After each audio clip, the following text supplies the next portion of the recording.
Peace, family. So I'm back with another one. Today what I want to do is I want to talk to my chosen ones about how sympathy is and will be weaponized against you, and it will just be weaponized in general.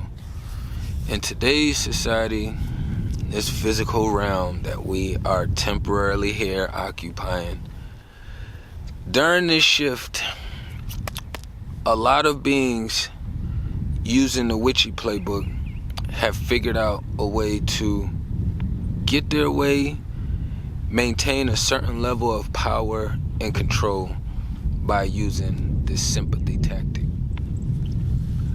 When you little, you understand how sympathy works, especially knowing that you don't have very much physical power over your caretakers since you're smaller.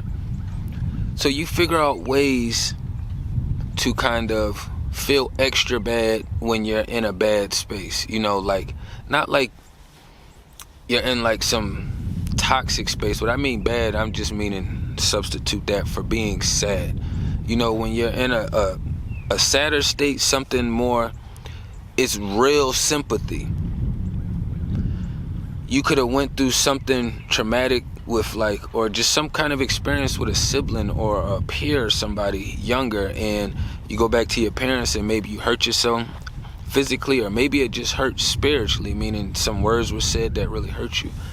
And you see how much attention you get when you are in a sympathetic state, and how much your parents or your caretakers were willing to tend to your needs, and how attentive they were.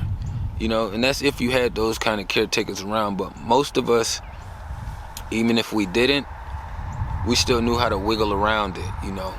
And these other beings figured out a way to weaponize it to the point to where as you get older and you engage and deal with some of these beings, you can obviously tell that they kept some of their childhood tactics, you want to call it, in the physical realm.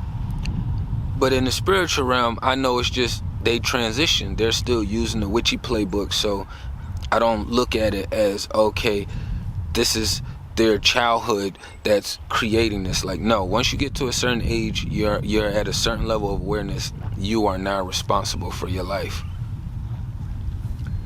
These people use sympathy and this victimization on a whole nother level. And it got really tricky for me when I first started really transitioning, because I was naturally a giver already anyways. So when I see people in a sympathetic state, you know, I'm empathetic, so I'm highly attentive and I'm aware of these emotional states that they're in. So me being a light being that I always been, I do what I can do to listen attentively, and I try to give them some love and light, and I also want to try to pick their spirits up as high as possible. But when you out here dealing with people on a consistent basis and you are transitioning into your higher frequencies, you know, you'll realize that a lot of the same beings are using the same words and the same tactics.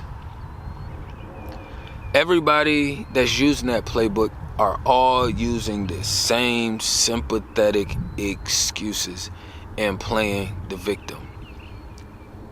We all done been through some crazy, you know, trauma, drama, you know, obstacles growing up. All of us. So none of us is really special when it comes to that degree, right?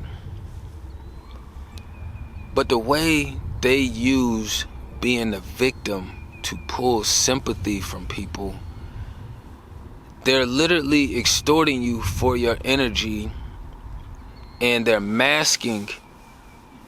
They're putting this real pretty looking, you know how some gas stations just look really sexy. It'd be like, damn, all right, I'm about to pull up there. I don't even need gas, but I think I need some snacks or something. You just pull up there. I don't know, the universe probably just told you to pull in. Soon as you get there, it looked good on the outside, but now it's weird energies that's been attracted there. So now you got different people in the stores, not really talking, but you could just feel your energy just getting pulled. You can feel you kind of dispersing it to people because you feel bad to people, for people. You have situations where a lot of these beings come around us and they're speaking on their past, and they never really explain what they done.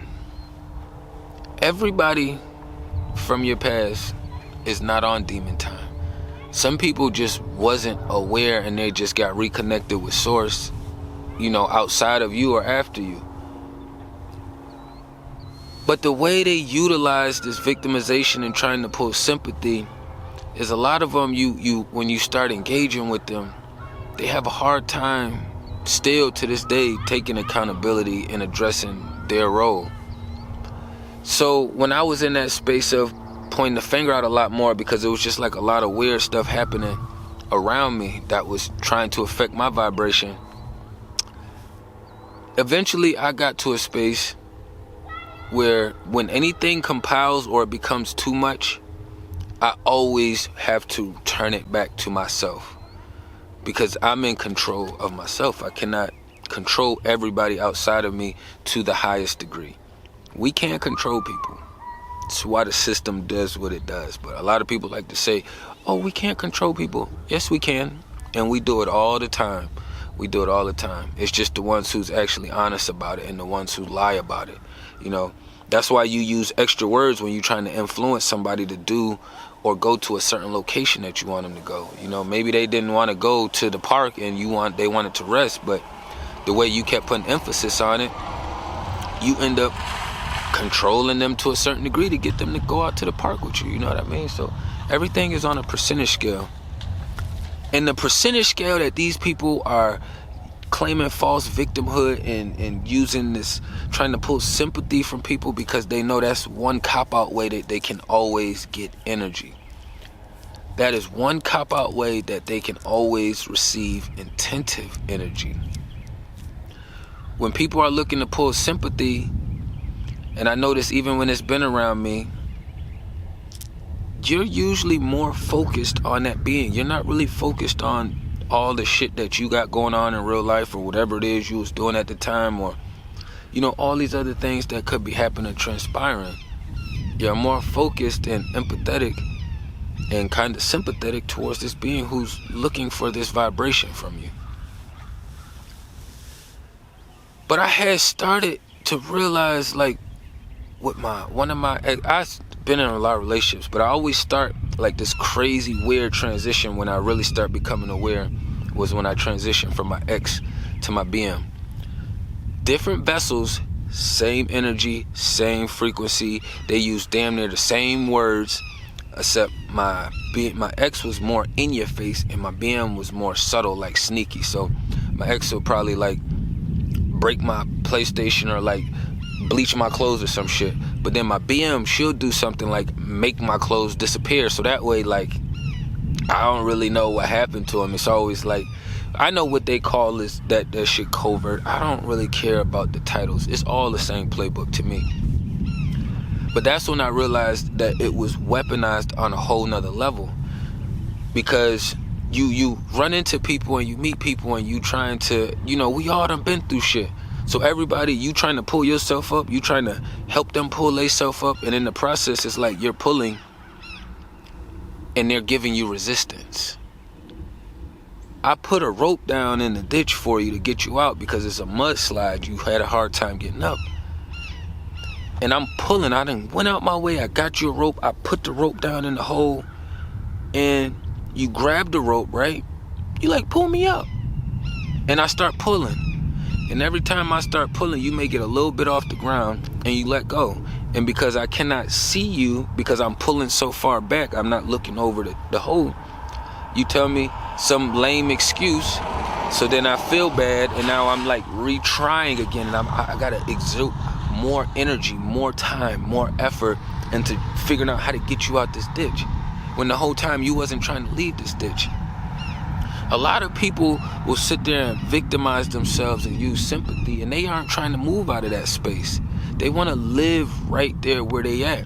If they wanted to move, they would have started transitioning soon as everything started slapping them in the face, soon as they started getting access to more knowledge due to these phones and these computers, tablets, all this technology out here, And you have a lot of people trying to get in your inner space by using this sympathy and this victimization. Oh yeah, I used to get beat up all the time when I was little, or I've been touched or molested when I was little. You know how, girls, boys, all that shit. And it's like, in my world, it's like, if you putting yourself in the women, you putting yourself in these positions, then you gotta stop being around it. You have to find some kind of key trait in a man that makes you feel comfortable being in a space so you don't get violated. Publicly, it's not but so much you could do, but behind the scenes, that's why I say, if they're not connected to source, you should already be up to know that anything is fair gameplay in the witch's playbook. Everything is fair game.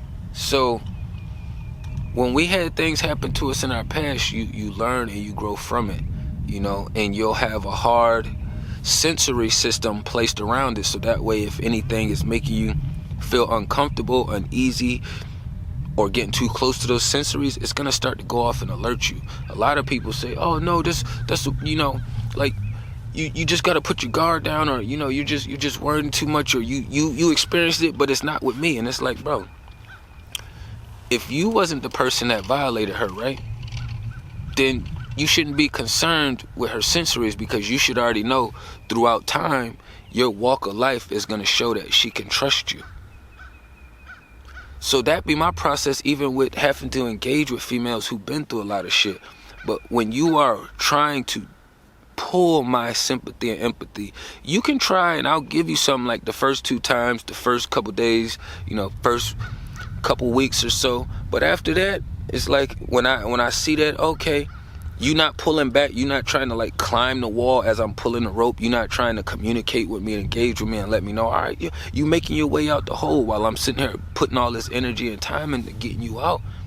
I could have just threw you some snacks down there and went about my day, and that's usually what it transitions to after I spend with so much time, because I always leave the door open for people to shoot themselves in the foot. Our free will and our free choice is one of the biggest, like, it's just one of those, I don't even have the right word for how I would like to explain how immaculate it is to be able to have free will and free choice, and to be able to flex it, and to be able to really take a look at people's inner space. They say the eyes are physically, but when you look at a person's free will and free choice, it's gonna dive you even deeper.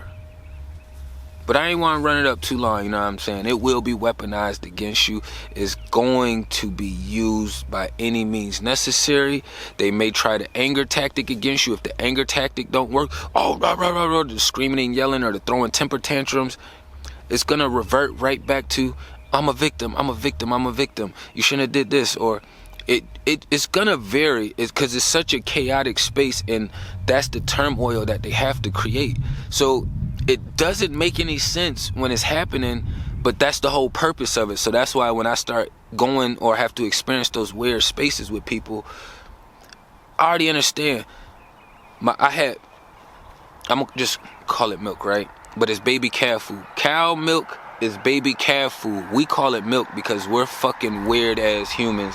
The same way we call pig pork and all these other things, instead of labeling it as it is, We aren't the hunters of it, so I guess we can just do whatever with it. But it's kind of like the turmoil that they have to create when it's in that space. You got milk right here, baby calf food, regular white or creamy color, whatever color the natural one is, right? Then you have the chocolate milk right here. You got the regular milk, and then you got to put the chocolate in it to stir it. They aren't gonna sit over here with the regular baby cow food milk right here. They have to put chocolate in there. They have to put syrup in there. They have to put some kind of strawberry mixing, whipped cream toppings. They have to keep it stirred and mixed up. It's mandatory, So just keep these things in mind. And it's okay to let them have the last word or the first word. Because you got to remember, they're using the wrong playbook. So half of their thoughts and things that they're spilling out anyways towards us is fucking irrelevant. It's irrelevant. Someone recently tried to tell me, I don't walk I'm not. I'm not who I say I am. I couldn't remember exactly how they said it. But they was like trying to test my character, and in my world, it's like I get tested every day. So my confidence isn't based off of somebody who's using the wrong playbook tell me that, you know, oh, I don't appear to be walking the way of life that I say I'm walking because I don't allow them to control me and to manipulate me. You're absolutely right. And I'm going to keep walking this way, and you'll see 5-10 years later that he's still walking the same life. Still. I got other beings to this day that's doing that, you know? You're not going to be able to manipulate me that way. The way these witches have to approach now, you have to be a lot sharper. Like, the level of enlightenment over here now, you have to be a really powerful witch in order to get into the door and really cause some damage and work over here with me. Because all that other shit is light work. I had 2 other witches recently try it, and I just kind of laughed it off because I was like, damn, I had other witches that was stronger than this right here, and I dusted them off easy. So this little sorcery that you working on, it don't have much weight. I'm like giggling at it, you know? You feel like you're charging up off of it. You felt like you got this much energy from it. Really, I only gave you this much. Tapping everything down below. Peace and love to the kings and queens.